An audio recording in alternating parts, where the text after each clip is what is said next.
Dear friends and art appreciators, allow me to introduce myself, Marquis Anatoly Miles, art practitioner, writer, style expert, creator of the slow art movement, and founder of the Digital Miles platform. I am pleased to make your acquaintance. Take a look at the world around you. Today, everything moves too fast. People rush, cities roar, and images replace each other at an alarming speed. Even art has become background noise, scrolled through, glanced at, consumed in passing. Time feels as if it has spilled out of its frame. Everything is instant, superficial, fleeting. In response to this haste, I created a movement called slow art, the art of a slow gaze. It is not a genre, nor a trend.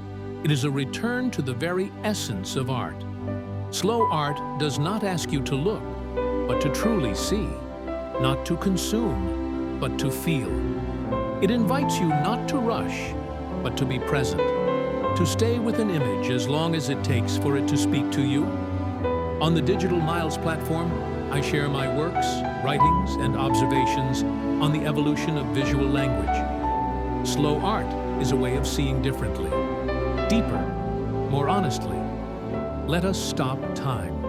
Just pause and look. Beauty speaks more softly than we're used to. Space communicates with us through silence. And in silence, there is no hurry, no time. There is only sensation, presence, depth. The soul begins to wither in those who rush and fail to see the depth. But depth is near. It is always here. You need only to stay a little longer. With respect, Marquis Anatoly Miles.